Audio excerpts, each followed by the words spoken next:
अब हमारा टॉपिक है CSS selector. So CSS selectors allow us to select and style HTML elements. CSS selectors are used to find or select HTML elements based on their ID, class, or type attribute and more. So CSS selectors are case sensitive. So they must match element names and attribute values exactly. तो यहाँ हम total 8 selectors discuss करेंगे. Universal selector, type selector, class selector, ID selector, child selector, descendant selector, adjacent sibling selector और general sibling selector. तो अब हम discuss करेंगे universal selector. Universal selector को हम पहचानते हैं ये स्टैटिक से, and this selector selects all elements in the document. Means this selector targets all the elements on the page. तो यहाँ इस एग्जाम्पल में आप देख सकते हैं इस डॉक्यूमेंट में सारे जो एलिमेंट्स हैं, H1 है, P है यानी कि पैराग्राफ, और जो भी लिस्ट आइटम्स हैं उन पे कलर अप्लाई हो गया है डार्क सैल्मन. तो यूनिवर्सल सेलेक्टर जो है वो क्या करता है, आपके पेज पे सारे जो एलिमेंट्स हैं सबको टारगेट करता है. फॉर एग्जांपल जितने भी एलिमेंट्स हैं उन पर आप एक ही रूल अप्लाई कर दें. फॉर एग्जांपल जैसे मैं आपसे कहूँ कि ये जो पूरा रूम है, आपका घर है, तो पूरे रूम पे सिर्फ वाइट कलर अप्लाई कर दें. तो क्या होगा कि जितनी भी वॉल्स हैं, जो आपकी सीलिंग है, सब पे वो वाइट कलर हो जाएगा. इसी तरह से यहाँ इस एग्जाम्पल में मैंने क्या कहा कि इस डॉक्यूमेंट में जितने भी एलिमेंट्स हैं उन पर एक ही रूल अप्लाई कर दो, यानी कि सारे एलिमेंट्स का जो फॉन्ट कलर है उसको डार्क सैल्मन कर दें. तो अभी हमने देखा यूनिवर्सल सेलेक्टर. अब हम डिस्कस करते हैं type selector. So the type selector is also known as the element selector. With type selector we can apply styling to a single element. You will just write the element name and all done. तो multiple elements पे अगर आपने same style apply करना है तो आप element का नाम लिखेंगे और एलिमेंट नेम को कॉमा से सेपरेट करेंगे. फॉर एग्जांपल जैसे लास्ट एग्जांपल में मैंने आपको कहा कि आपने अगर रूम में, मैं आपसे कहूँ कि ऑफ वाइट पेंट कर दें, तो आप सारे वॉल्स पे और सीलिंग पे ऑफ वाइट कलर अप्लाई कर देंगे. लेकिन अगर मैं आपको ये कहूँ कि राइट साइड पे जो वॉल है और जो लेफ्ट साइड पे वॉल है उसका कलर मरून कर दें या डार्क सैल्मन कर दें, तो इस एग्जाम्पल में हमने क्या किया, एलिमेंट नेम स्पेसिफाई किए. इस एग्जाम्पल में आप देख सकते हैं कि H1 एलिमेंट्स का जो फॉन्ट कलर है वो डार्क सैल्मन हो गया. इस एग्जाम्पल में आप देख सकते हैं कि मैंने स्पेसिफाई किया एलिमेंट का नाम लेके कि H1 और H2 दोनों एलिमेंट्स का फॉन्ट कलर डार्क सैल्मन कर दें. अब थर्ड हमारा है class selector. So class selector selects elements with a specific class attribute. To select elements with a specific class, write a period dot character followed by the name of the class. You can select all elements having the specific class. You can also specify that only specific HTML element that should be affected by a class. So first, write the element name without space and write a period character followed by the name of the class. यहाँ इस example में आप देखें कि .aic class li पे हमने, यानी कि लिस्ट आइटम पे हमने डॉट AIC क्लास लगाई है, तो लिस्ट आइटम का कलर डार्क सैल्मन हो गया है। सेकेंड आप देखें, लिस्ट आइटम्स पे हमने क्लास दी है BCC और IoT, और उसको स्पेसिफाई किया था कि फॉन्ट कलर रॉयल ब्लू हो जाए। तो दोनों एलाइज का फॉन्ट कलर आप देख सकते हैं कि रॉयल ब्लू हो गया है। अच्छा, यहाँ आप देख सकते हैं थर्ड हमने कि इन्फो की क्लास हमने लगाई है, यानी कि क्लास एट्रीब्यूट की वैल्यू हमने इन्फो दी है। तो दो एलिमेंट्स पे हमने एक क्लास लगाई है, और वो कौन कौन से हैं? एक आपका पैराग्राफ है और दूसरा A है, यानी कि एंकर का टैग आपका।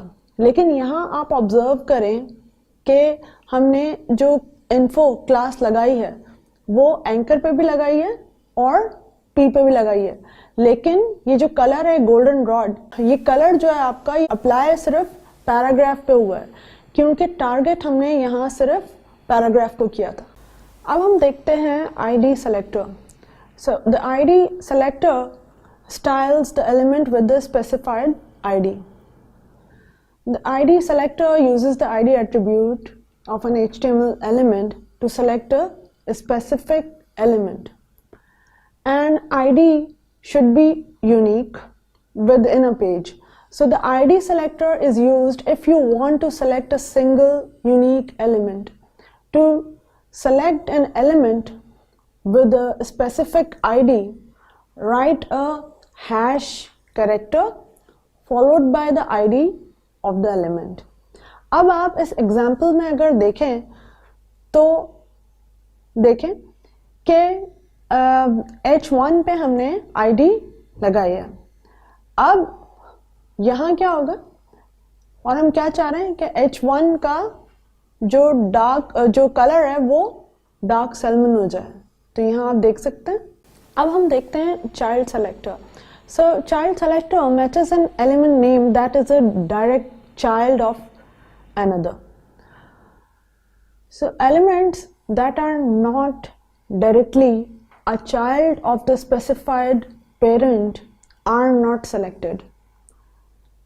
अब आप देखें इस एग्जाम्पल में मैं उस A एलिमेंट को टारगेट कर रही हूं जो P एलिमेंट का डायरेक्ट चाइल्ड है, और मैं ये क्या चाहती हूं कि उस A एलिमेंट का जो कलर है वो डार्क सैल्मन हो जाए।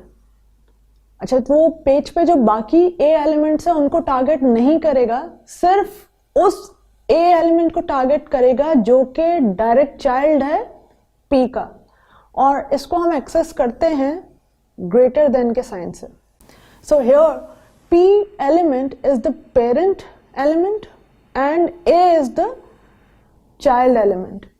So the selector targets any A element that is the direct child of P element but not other A elements in the page.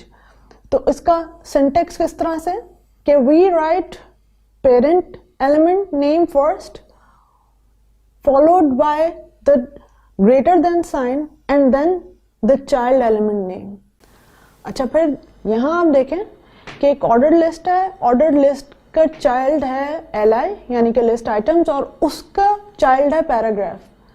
तो यहाँ मैं एक्सेस करना चाह रही हूँ उस P एलिमेंट को जो कि डायरेक्ट चाइल्ड है Li का यानी कि लिस्ट आइटम का।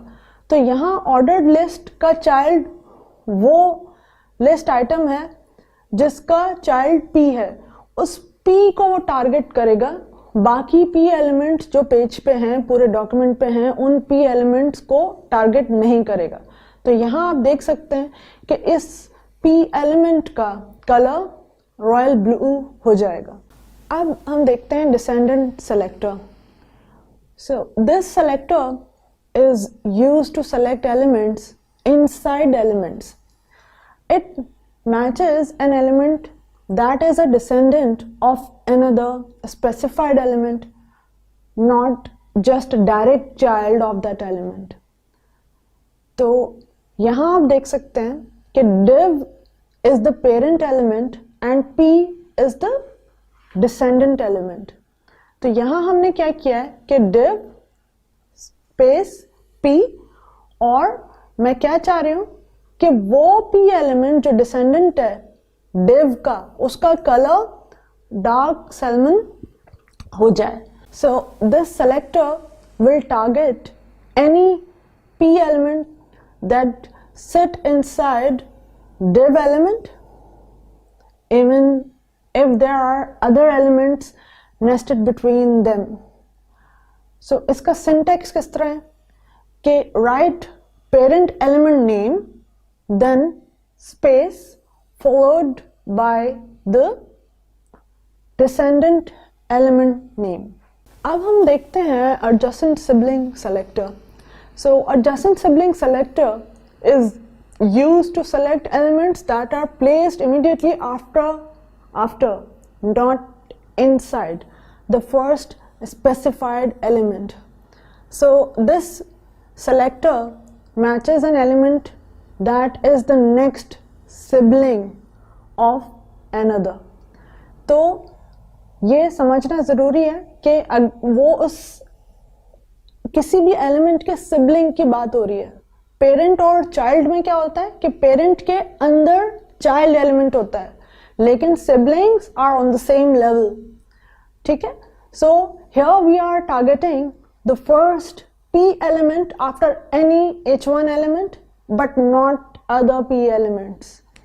तो ये देख सकते हैं आप h1 प्लस p, और हम क्या चाह रहे हैं कि उस p एलिमेंट को टारगेट करें जो कि h1 के एडजेसेंट सिबलिंग है, h1 के फौरी बाद है।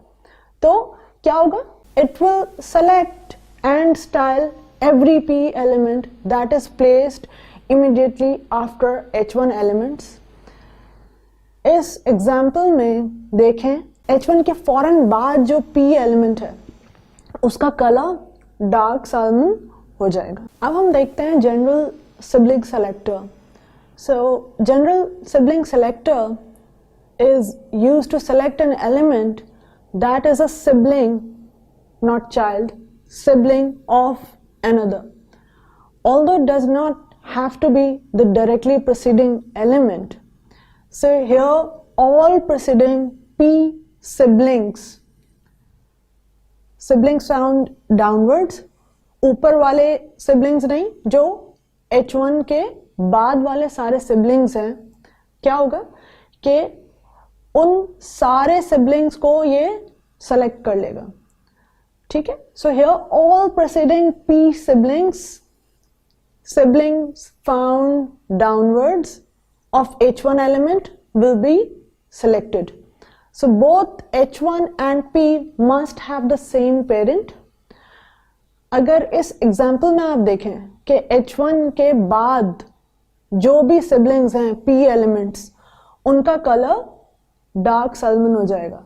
आप यहाँ पर देख सकते हैं कि h1 से पहले भी एक सिबलिंग है p, लेकिन वो उसको टारगेट नहीं करेगा।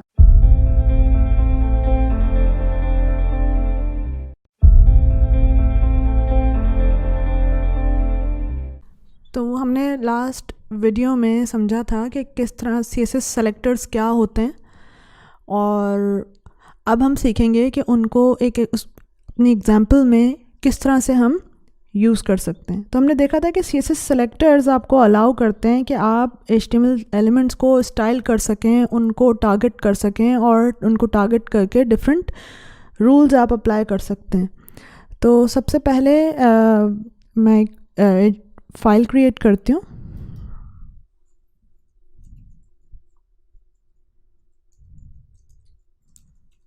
यूनिवर्सल सेलेक्टर, ये HTML फाइल। तो सबसे पहले मैं एक HTML लिखूंगी।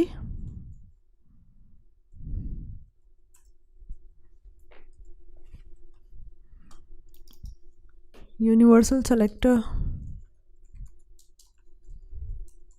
इसका टाइटल देंगे।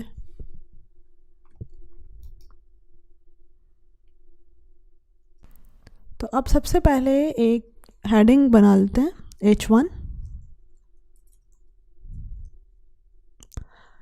यूनिवर्सल सेलेक्टर,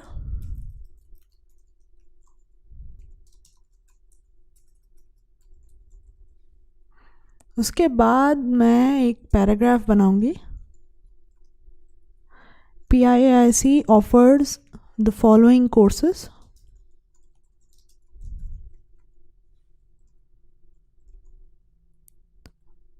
फिर मैं मज़ीद 4 पैराग्राफ बनाऊंगी और उनको एक डिव में रख दूंगी, सबके अलग अलग डिव, मतलब एक पैराग्राफ बनाया। अब यहाँ पर मैंने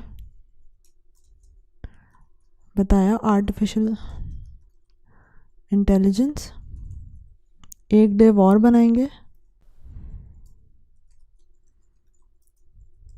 इसके अंदर एक पैराग्राफ में और रखूँगी ब्लॉकचेन। अब मैं थर्ड डिव बनाऊँगी, उसके अंदर एक और पैराग्राफ, थर्ड कोर्स में यहाँ दूँगी क्लाउड नेटिव कंप्यूटिंग।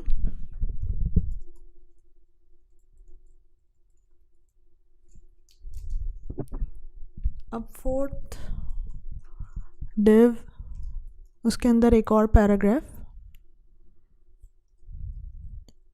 अच्छा, अब जब हम इसकी स्टाइलिंग करेंगे और वो, तो फिर आपको समझ आएगा कि हम सारे पैराग्राफ्स को डिव में क्यों रखा है और इसकी ज़रूरत हमें क्यों पड़ती है। अच्छा, तो मैंने यहाँ 4 कोर्सेज़ बता दिए कि जो भी PIIC ऑफ़र कर रहा है। अब ये रन करके देखते हैं।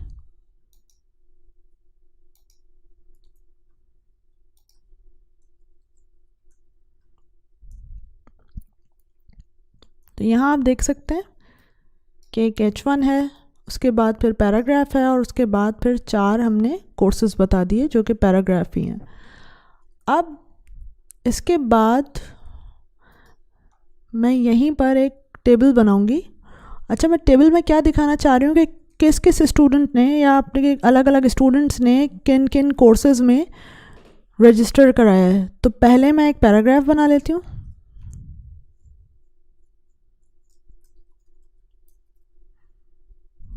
Below is the list of student.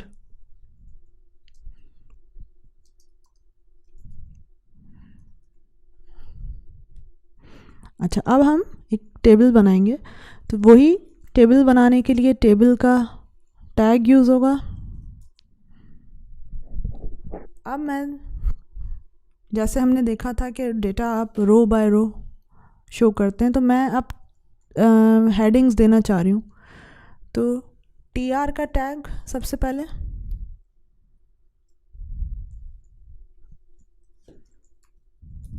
अब ये टेबल हेडिंग मैंने दे दी, सीरियल नंबर, फिर दूसरी heading they the name, third heading roll number, फिर फोर्थ हेडिंग कोर्सेज। अच्छा, तो स्टूडेंट मल्टीपल कोर्सेज भी सेलेक्ट कर सकते हैं, तो हम वही देखते हुए कॉलम फिर बनाएंगे बाद में। अभी ये रन करके देख लेते हैं। तो यहाँ अभी ये टेबल बना है।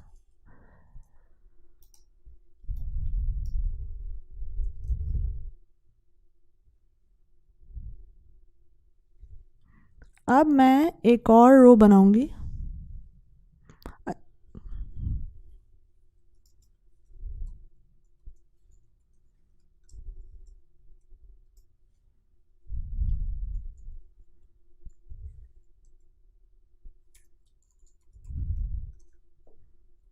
उसके अंदर कुछ अलग अलग हम टेबल डेटा देंगे।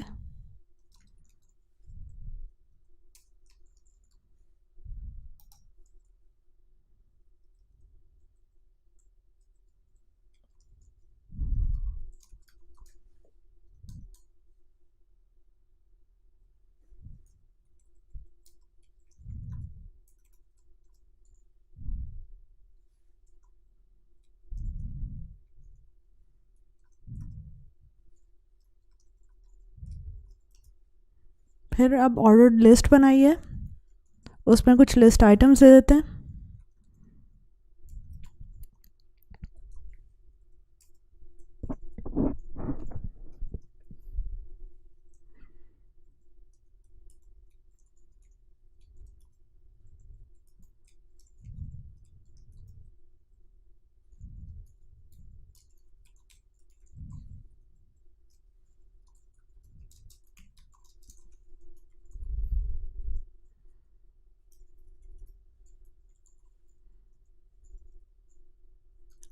और fourth item internet of things. यहाँ आप देखें, अब इसको रन करके देखते हैं। तो अभी कुछ टेबल की इस तरह से शक्ल नज़र आ रही है। अब इस पे और काम करते हैं। अब देखें यहाँ क्या है, सीरियल नंबर बताया 1, उसके बाद नेम है अली, रोल नंबर आ गया और यहाँ पर कोर्सेज आपको नज़र आ रहे हैं। अब और काम करते हैं पहले टेबल पे।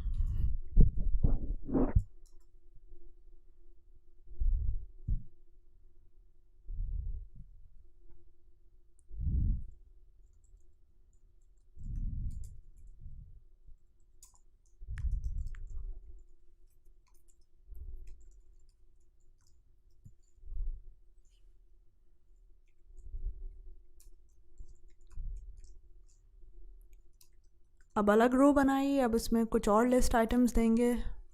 तो पहला सीरियल नंबर है, फिर स्टूडेंट का नाम है,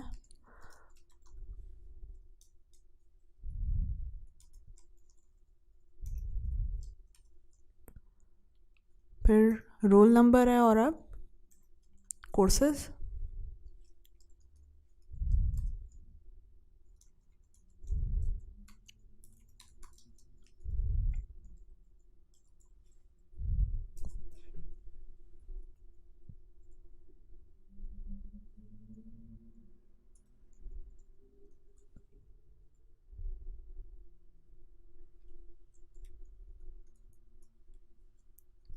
internet of things.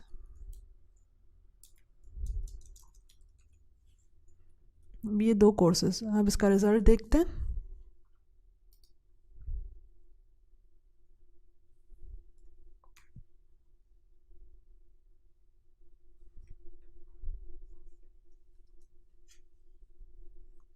Third student,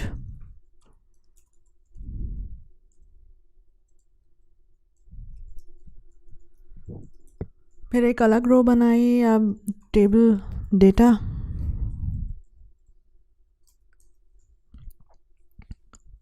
ये सीरियल नंबर 3 है।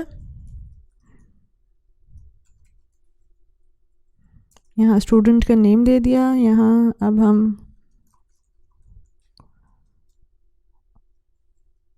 रोल नंबर देंगे और फिर कोर्सेज की लिस्ट।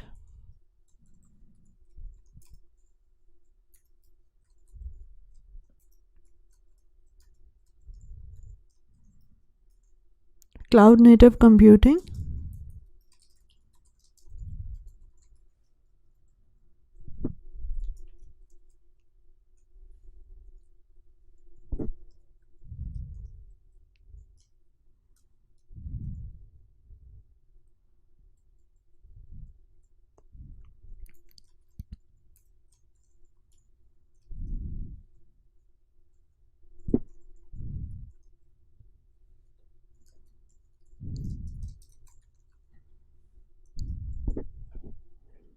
अब इसका रिजल्ट देखते हैं। तो देखें यहाँ 3 स्टूडेंट्स का नाम, रोल नंबर, सीरियल नंबर और उन्होंने जिन कोर्सेज में अप्लाई किया है वो लिस्ट हमें नज़र आ रही है। अब फोर्थ स्टूडेंट,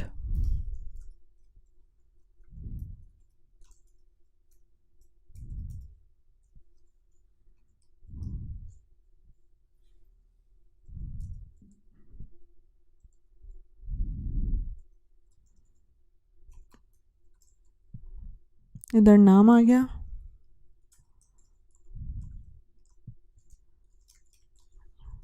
यहाँ कोर्सेज रोल नंबर आएगा। अब कोर्सेज बता देते हैं। तो यहाँ एक ही कोर्स है, आर्टिफिशियल इंटेलिजेंस।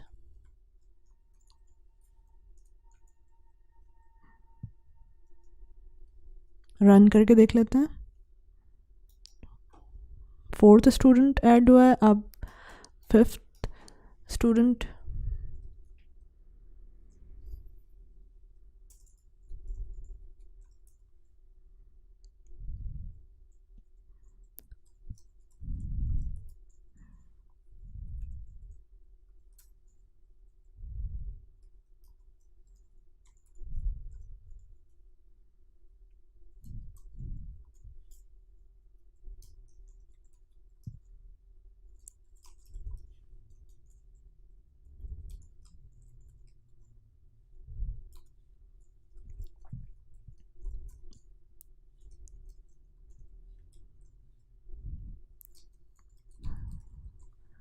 कोर्सेज हैं ब्लॉकचेन और क्लाउड नेटिव कंप्यूटिंग।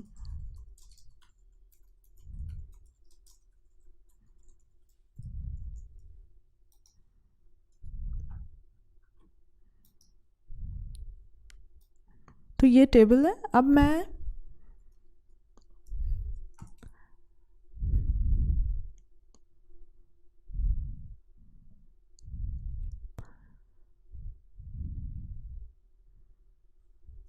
टेबल पे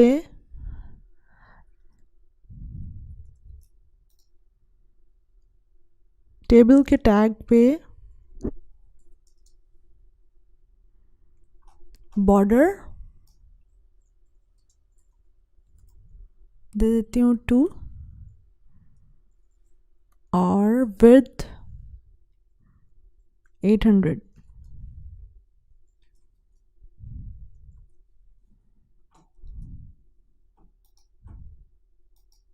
अभी देखें,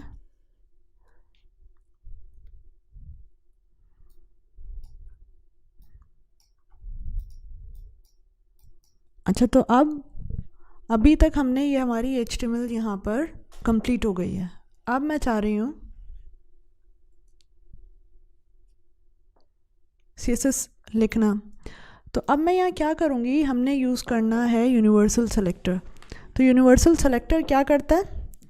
यूनिवर्सल सेलेक्टर सारे जो भी एलिमेंट्स हैं आपके पेज पे सबको टारगेट करता है। यानी कि अगर आप सारे एलिमेंट पे एक ही रूल अप्लाई करना चाह रहे हैं तो उसके लिए हम यूनिवर्सल सेलेक्टर यूज़ करते हैं। यहाँ जितने भी हेडिंग्स हैं, पैराग्राफ्स हैं, लिस्ट आइटम्स हैं, जो भी ऑर्डर्ड लिस्ट हमने बनाई है, सब पर एक ही रूल अप्लाई हो जाएगा। तो सिंपली मुझे यहाँ क्या करना है, ये जितने भी एलिमेंट्स हैं, अब मैं CSS लिखूँगी तो स्टाइल के टैग में, स्टाइल का टैग हेड के एलिमेंट में आता है। अब मैंने क्या करना है, यूनिवर्सल सेलेक्टर को पहचानते किससे हैं हम या लिखते किससे हैं, स्टैरिक से। तो मैंने यहाँ स्टैरिक लिखा। अब जो भी स्टाइल आपने स्पेसिफाई करना है, जो भी रूल आप बताना चाह रहे हैं, तो वो आप क्या करें, उसके लिए कर्ली ब्रैकेट्स, यहाँ पे हम रूल डिक्लेयर करते हैं। तो मैं ये चाह रही हूँ कि सारे एलिमेंट्स का जो फॉन्ट कलर है वो डार्क सैल्मन हो जाए। तो मैंने कलर की प्रॉपर्टी यूज़ की। अब यहाँ मैंने कलर नेम दे दिया। तो देखें यूनिवर्सल सेलेक्टर हमने देखा था कि क्या करता है कि सारे एलिमेंट्स पे एक ही रूल अप्लाई कर देगा। तो यहाँ सारे एलिमेंट्स का फॉन्ट कलर डार्क सैल्मन हो जाएगा। अब हम रन करके देखते हैं। अब यहाँ देखें, ये जितने भी हेडिंग है, पैराग्राफ है, जितने भी पैराग्राफ्स हैं या आपके जो भी लिस्ट आइटम्स हैं, सब का कलर चेंज हो गया है, डार्क सैल्मन हो गया है।